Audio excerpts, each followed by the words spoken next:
wheels the car around. Say again? Tell me what you think. I think it's awesome. Would you come here for the tech session? Came here for the tech session.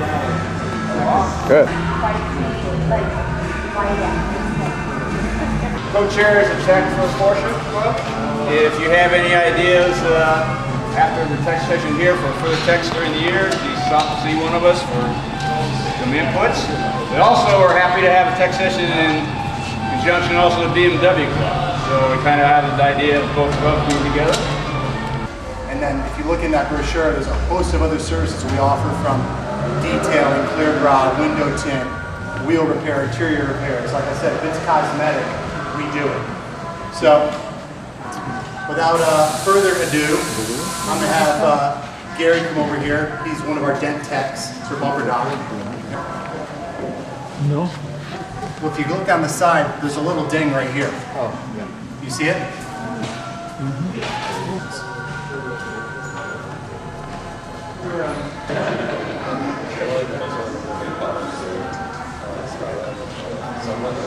What's the point? Catches the light a little bit better than just what you and I are seeing here.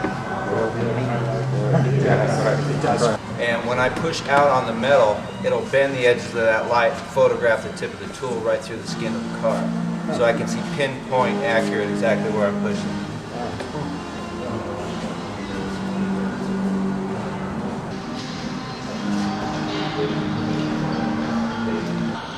Paintless dent repair is usually a fraction of the cost of traditional auto body.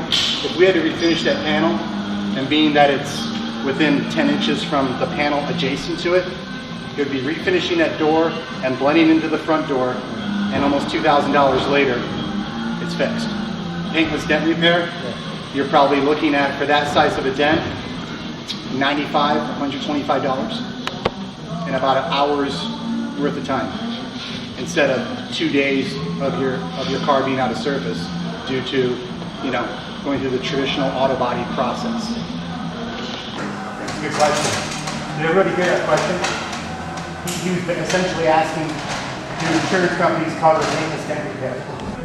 We don't do that. Cars have been repainted already.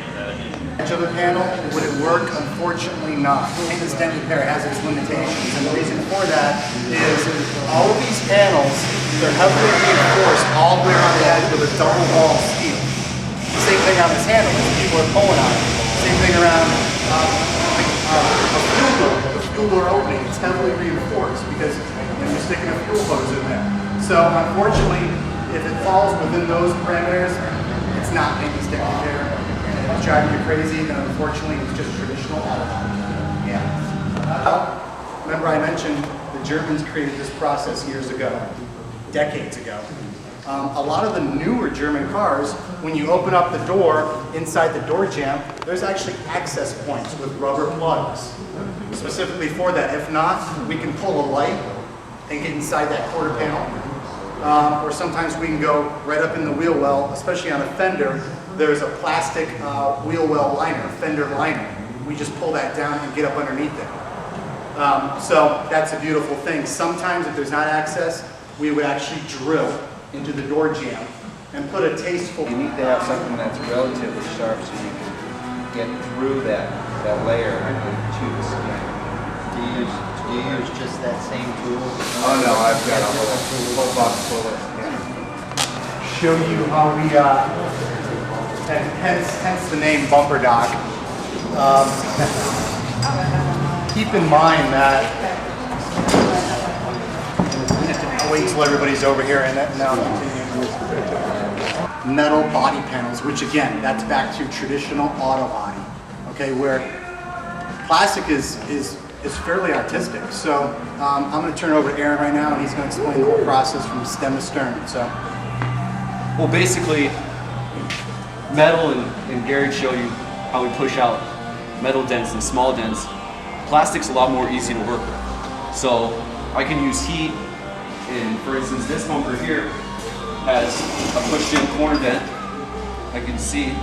I kind of use the same techniques as he's using, pushing out dents there, with heat and different tools to get this back out to its original form.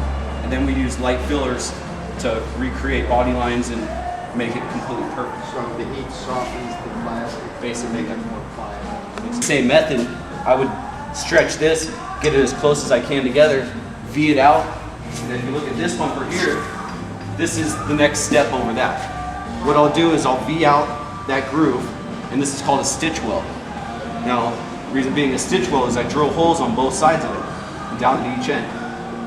Then I apply a backing plate, grind the back side of it, and put a mesh backing on here, as you can see. Bumper repair is generally half the cost of replacement, because replacement you got the cost of the part, which if we're talking about a Porsche could be an $800 bumper that comes to us as a black piece of plastic. Then it has to be painted and installed, which is another $450, $500. So you're looking at $1,300, $1,400, whereas if this were on a Porsche bumper, same spot. Sometimes that area is stronger than what the bumper was prior. So it just really depends on what happens, because even if you put a brand new bumper on it, obviously it's susceptible to the same exact thing happening again. Yeah, But we're using products that literally, I mean, you can take them and bend them.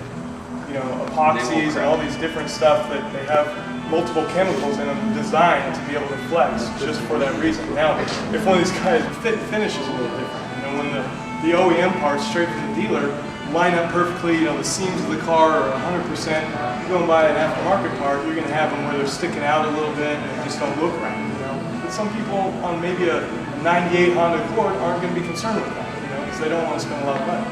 If it's a Porsche, like we're talking about, you guys are definitely going to be concerned with that. So, you know, then we need to weigh the difference between an OEM bumper or repairing that bumper. Painting them is the colors match a lot better.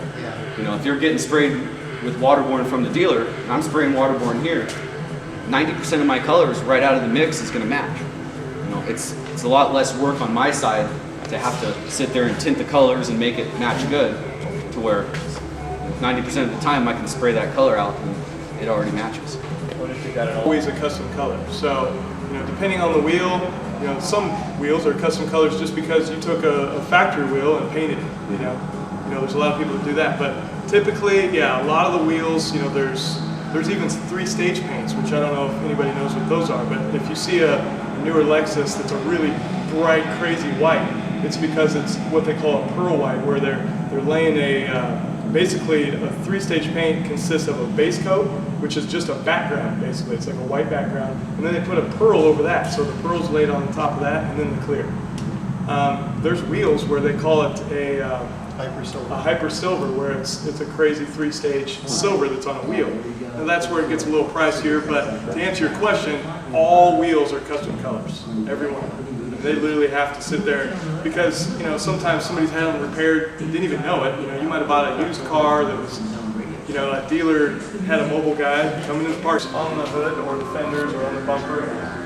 I would say it's really your personal preference whether it's something that's worth repairing, because if it's a big chip, sure, we should probably put a little touch-up on there, but keep in mind, anytime we're applying touch-up free-handed on the car, let's take this car for instance, this silver metallic color. If I try and apply that free-handed on the car, the problem is the metallics bunch up on the end of the brush and make that color look lighter or darker. So essentially you still see it. And you go and put a clear film over the top of that, it almost magnifies that.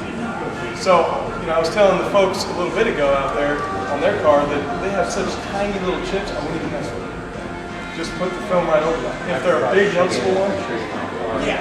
And see, and Number 2.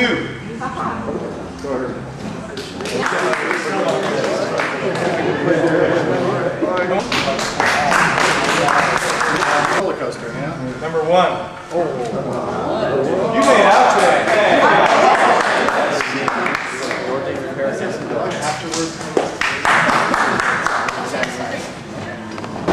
Buggy.